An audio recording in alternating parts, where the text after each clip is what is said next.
Hello everyone, good afternoon. दोस्तों, आज का जो हमारा पौधा है वो है नींबू का पौधा, लेमन प्लांट। दोस्तों, मई का महीना भी अब लगभग ख़त्म होने को आ चुका है। गर्मी बहुत ज़्यादा तेज़ होने लगी है। हमारे यहाँ पे जो टेम्परेचर है दोस्तों 44 टू 45 डिग्री टेम्परेचर चला गया है। बहुत ज़्यादा तेज़ गर्मी हो रही है, तेज़ धूप हो रहा है और नींबू के पौधे में बहुत सुंदर जो है वो फल फूल भी बन रहे हैं। जो फ्रूट्स पहले से बने हुए हैं उनका ग्रोथ भी बहुत ही अच्छा खासा बना हुआ है। साथ ही जो है दोस्तों छोटे छोटे भी फूल आ रहे हैं, उसमें भी फल बन रही हैं। इनका भी ग्रोथ बहुत ही अच्छा खासा बना हुआ है। आज की इस वीडियो में मैं आप सभी के साथ शेयर करने वाली हूँ कुछ बहुत ही बेसिक से न्यूट्रिशन, जिसके सहायता से आप भी अपने नींबू के पौधे में अच्छी खासी मात्रा में फल फूल ले पाओगे। साथ ही इस तरीके की जो इतनी तेज़ गर्मी है दोस्तों, इस गर्मी में आपको पौधे की किस तरीके से देखभाल करनी है, क्या क्या चीज़ों पे विशेष ध्यान देना है, कौन कौन सा काम करना है, क्या काम आपको नहीं करना है, यह सभी चीज़ें आज की इस वीडियो में मैं आप सभी के साथ शेयर करने वाली हूँ। बहुत ही ज़रूरी जो है दोस्तों नींबू के पौधे से रिलेटेड ये वीडियो होने वाला है। अगर आप पूरे ही वीडियो को देख लेते हो तो आप भी अपने नींबू के पौधे में कुछ इस तरीके से फल फूल ले पाएंगे और नींबू के पौधे को स्वस्थ और हेल्दी पूरे गर्मी बना के रख पाएंगे। तो नमस्ते दोस्तों, मैं हूं किरण और मैं स्वागत करती हूं आप सभी का हमारे इस यूट्यूब चैनल किरण की बगिया में। तो चलिए दोस्तों, इस वीडियो को स्टार्ट करते हैं और पौधे में क्या क्या काम करने हैं, किस तरीके से पौधे की देखभाल करनी है, साथ ही कौन सा न्यूट्रिशन पौधे को देना है, उन सभी चीज़ों के बारे में बात करते हैं। सबसे पहले यह जो नींबू का पौधा है दोस्तों, ये एक सन लविंग प्लांट है। धूप चाहे कितनी भी ज़्यादा क्यों नहीं हो रही हो, आपको आपके पौधे को धूप वाले जगह पर रखना ही होगा। या फिर जो है दोस्तों आप अपने पौधे को ग्रीन नेट के नीचे रख सकते हैं। जैसे कि देख सकते हैं मैंने अपने पौधे को, सभी पौधे को अभी ग्रीन नेट के नीचे शिफ्ट कर दिया है दोस्तों, क्योंकि बहुत ज़्यादा तेज़ गर्मी अभी हमारे यहाँ पे हो रही है। लेकिन मैंने अपने पौधे को ग्रीन नेट के जगह पे रखा हुआ है, फिर भी जो है वो साइड में रखा हुआ है। यहाँ पे आप देख सकते हैं जब सूर्योदय होता है दोस्तों, तो हमारे यहाँ पे सूर्योदय उस साइड से होता है। तो उस सूर्योदय जब होता है तो पौधे को डायरेक्ट सनलाइट उधर से मिलती है और लगभग 10-11 बजे तक का धूप जो है दोस्तों हमारे पौधे को मिलता ही है। देख सकते हैं अभी भी किस तरीके से साइड में धूप मिल रही है। जो दोपहर का धूप होगा दोस्तों, जब सूरज पूरे ऊपर आएगी तो डायरेक्ट जो सनलाइट होगा वो पौधे को नहीं मिलेगा। तो इस गर्मी में आपको आपके पौधे की देखभाल में यही चीज़ विशेष ध्यान देना है कि डायरेक्ट सनलाइट से पौधे को बचाना है।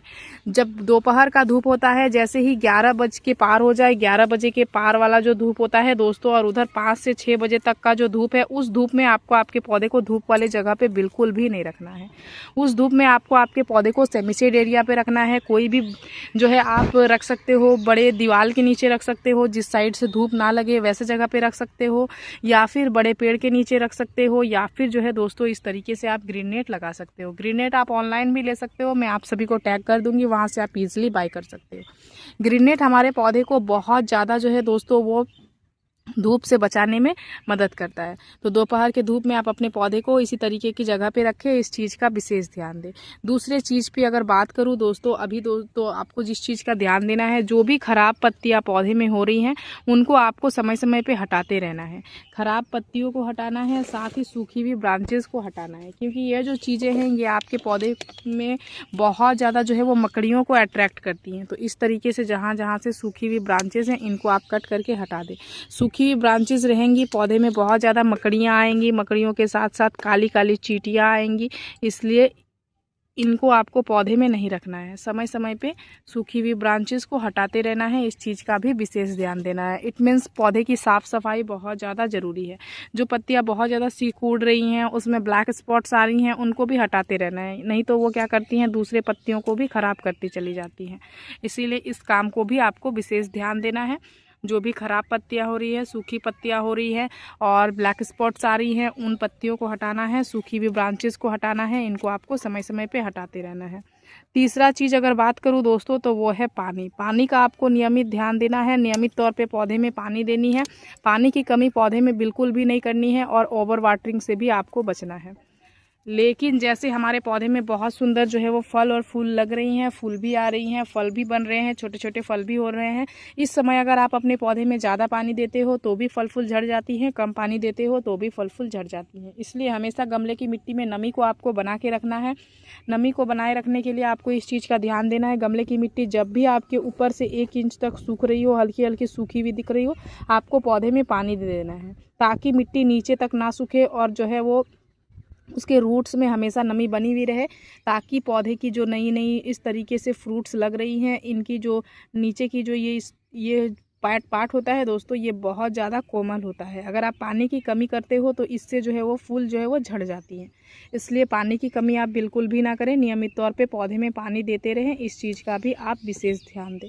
तो पानी देना भी बहुत ज़रूरी काम है। नींबू के पौधे में नियमित तौर पे पानी भी जो है वो देते रहना है, इस चीज़ का भी विशेष ध्यान देना है। चौथे चीज़ की अगर बात करूँ दोस्तों, तो अगर फल फूल बन रही हैं तो आपको आपके पौधे में किसी भी तरीके के इंसेक्टिसाइड फंगिसाइड का स्प्रे नहीं करना है। इंसेक्टिसाइड फंगिसाइड का स्प्रे करने से क्या होती हैं, जो फूल आती हैं उसमें पॉलिनेटर जो है वो अट्रैक्ट नहीं होते हैं। इंसेक्टिसाइड फंगिसाइड आप स्प्रे कर दोगे तो पॉलिनेटर आएंगे ही नहीं, आपके पौधे में पॉलिनेशन की प्रक्रिया नहीं होगी, तो पौधे में जो फूल आ रही हैं वो फूल ही झड़ जाएंगे, वो फल नहीं बनेंगे। इसलिए पॉलिनेटर को अट्रैक्ट करने के लिए आप थोड़े से मधु ले सकते हो और मधु का स्प्रे कर सकते हो। अगर कीड़े लग रहे हैं या फिर वाइट कलर के जो फुफुंदे होते हैं वो लग रहे हैं, तो आप एप्सम सॉल्ट का स्प्रे कर सकते हैं। 1 लीटर पानी में 1 चम्मच एप्सम सॉल्ट को डालना है, पूरे ही पौधे में स्प्रे कर देना है। इससे आपके पौधे में कीड़े मकोड़े भी दूर रहेंगे, चींटियाँ भी दूर रहेंगी और पौधे में आपको फल फूल अच्छी खासी मात्रा में मिलेंगी। और उससे पॉलिनेटर भी किसी भी तरीके के पॉलिनेटर में भी जो है वो डिस्टर्ब नहीं होते हैं, पॉलिनेटर्स आते ही आते हैं। तो इसलिए आप इस तरीके से स्प्रे कर सकते हो।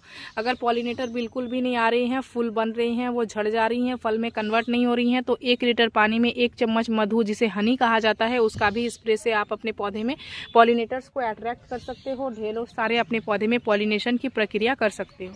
तो इस तरीके से आप अपने पौधे में अच्छी खासी मात्रा में फल फूल ले सकते हैं। तो देखभाल मैंने आप सभी को बता दिया दोस्तों। अब मैं आप सभी को बताती हूँ कुछ बहुत ही सिंपल से बेसिक से न्यूट्रिशन, जिसके सहायता से हम अपने नींबू के पौधे में जो भी फूल आ रही हैं उसको फल में बना सकते हैं और छोटे छोटे फूल को झड़ने से रोक सकते हैं। साथ ही जो फ्रूट्स बने हुए हैं उनकी ग्रोथ को बढ़ा सकते हैं और पूरे गर्मी नींबू की कमी हमें अपने पौधे में बिल्कुल भी नहीं होने वाली है। अच्छी खासी मात्रा में हम अपने पौधे में नींबू लेने वाले हैं। तो चलिए, फर्टिलाइज़र के तौर पे किस चीज़ का इस्तेमाल करने वाले हैं उसके बारे में मैं आप सभी को बताती हूँ। उसके क्या क्या फ़ायदे हैं वो भी मैं आप सभी को बताती हूँ।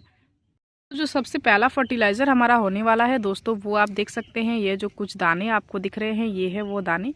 यह दाने क्या है दोस्तों, ये है सीवीड ग्रेन्यूल्स के दाने। सीवीड ग्रेन्यूल्स को भी आप ऑनलाइन ले सकते हो, ऑफलाइन स्टोर कहीं से भी ले सकते हो, बहुत ही ईजिली आपको मिल जाएगा। बहुत ही कम रेट का मिलता है दोस्तों। एक बार अगर आप ले लेते हो तो लंबे समय तक इसका इस्तेमाल कर सकते हो। ये बिल्कुल ऑर्गेनिक और जैविक खाद होता है। ये पौधे में किसी भी तरीके के नुकसान नहीं पहुँचाता है, बल्कि ये आपके पौधे को अनेकों तरीके से फ़ायदा पहुँचाता है। तो सबसे पहले मैं आप सभी को बताना चाहूँगी कि यह जो सीवीड ग्रेन्यूल्स हैं इसमें कौन कौन से पोषक तत्व पाए जाते हैं। तो सीवीड ग्रेन्यूल्स पे मुख्य तौर पे जो पोषक तत्व पाए जाते हैं वो है नाइट्रोजन, पोटेशियम, फास्फोरस। ये तो आपके पौधे में होती ही हैं। साथ ही इसमें कैल्शियम, मैग्नीशियम, आयरन, जिंक और बोरन जैसे पोषक तत्व भी पाए जाते हैं। इसके साथ साथ इसमें बहुत सारे प्राकृतिक हार्मोन्स भी पाए जाते हैं। 60+ न्यूट्रिशन जो है दोस्तों इस सीवीड ग्रेन्यूल में पाया जाता है, जो कि समुद्री शैवाल से बना हुआ एक जैविक उर्वरक होता है। अब इसके आपके पौधे में क्या क्या फ़ायदे हैं वो मैं आप सभी को बताती हूँ। मई का महीना बहुत ज़्यादा तेज़ गर्मी, इस तेज़ गर्मी में अगर सीवीड ग्रेन्यूल का इस्तेमाल आप अपने पौधे में कर लेते हो दोस्तों, तो ये आपके पौधे को इसमें मौजूद जो प्राकृतिक हार्मोन्स होती हैं वो पौधे की कोशिका जो सेल्स होती हैं उनको रक्षा करने में अच्छी खासी मदद करती है, जिससे तेज़ धूप और लू के कारण आपके पौधे की पत्तियाँ पीली नहीं होती हैं और जो फ्रूट्स होते हैं वो गिरते नहीं हैं, पत्तियाँ ज़्यादा गिरती नहीं है, पौधा आपका स्ट्रॉन्ग बना हुआ रहता है। मिट्टी में इसका उपयोग करने से जो है ये आपके पौधे की जल धारक क्षमता, वाटर होल्डिंग जो कैपेसिटी होती है उसको बढ़ाता है, जिससे गर्मी में मिट्टी जो है वो जल्दी सूखती नहीं है और उसमें नमी बनी हुई रहती है। गर्मियों में अक्सर तेज जो तापमान होता है दोस्तों नींबू के फूल को गिराने लगता है और इसमें मौजूद जो प्लांट्स के हार्मोन होती हैं वो फूलों को छोटे फल में मौजूद कर देते हैं। देखते होंगे आप नींबू के पौधे में जब गर्मियों का समय होता है, इस समय पे जो फ्रूट्स होती हैं वो छोटे छोटे साइज़ के होने लगती हैं, बड़ी नहीं होती हैं, फूलों के साइज़ ही छोटे छोटे हो जाते हैं। तो ये आपके पौधे को उस समस्या को भी बचाने में बहुत ही अच्छा खासा मदद करता है। ये ज़मीन के अंदर जो है दोस्तों अनुकूल जीवाणु जो होती हैं, माइक्रोब्स जो होती हैं, को बढ़ाने में बहुत ही अच्छा खासा जो है वो मदद करता है, जिससे पौधे की तेज़ी से विकास होती है और पौधे में जो है बहुत ही अच्छे खासे पौधे को पोषक तत्व मिलती है और पौधा अच्छा खासा रिजल्ट आपको देता है। सीवीड मिट्टी में जो है वो मिलाने से वो पीएच लेवल को मेंटेन रखने में भी मदद करता है, जिससे नींबू के पौधे में आसानी से जो है वो ज़रूरी खाद पानी जो है वो सोख पाता है और पौधे को न्यूट्रिशन अच्छी खासी मात्रा में मिल पाती है और पौधे में अच्छा खासा रिजल्ट जो है आपका देखने को मिलता भी है। तो चलिए इस न्यूट्रिशन को कैसे देना है वो मैं आप सभी को बताती हूँ। सबसे पहले आपको क्या करनी है, थोड़ी सी गुड़ाई कर लेनी है। गुड़ाई करने के बाद ही पौधे में न्यूट्रिशन को देना है।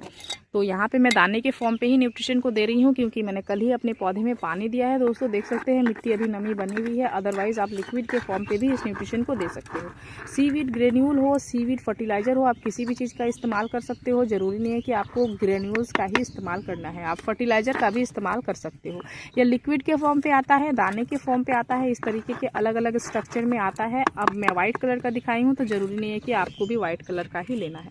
आप ब्लैक कलर के जो दाने आते हैं उसका भी इस्तेमाल कर सकते हैं। तो यहाँ पे ये हमारे 14 इंच के पॉट में लगा हुआ नींबू का पौधा है। दोस्तों नींबू के पौधे में पॉट भी बहुत ज़्यादा ज़रूरी रखता है। अगर आपके नींबू के पौधे का पॉट का साइज़ छोटा होगा तो फिर आपको आपके पौधे में उस तरीके के रिजल्ट नहीं मिलती है। नींबू के पौधे में रूट बॉन्ड बहुत ज़्यादा बनती हैं, इसलिए पॉट हमेशा आप ध्यान रखें, बड़े साइज़ के पॉट में ही नींबू के पौधे को लगाएं, अदरवाइज़ आप ज़मीन में लगाएं। तो यहाँ पर हम लोग देंगे इस फर्टिलाइज़र को कम से कम जो है वो 15 से 20 दाना इस तरीके से आपको चारों ही ओर से दे देना है। ये धीरे धीरे मिट्टी में घुलेंगी, आपके पौधे को न्यूट्रिशन मिलेंगी, पौधा आपको बहुत ही अच्छा खासा रिजल्ट देगा।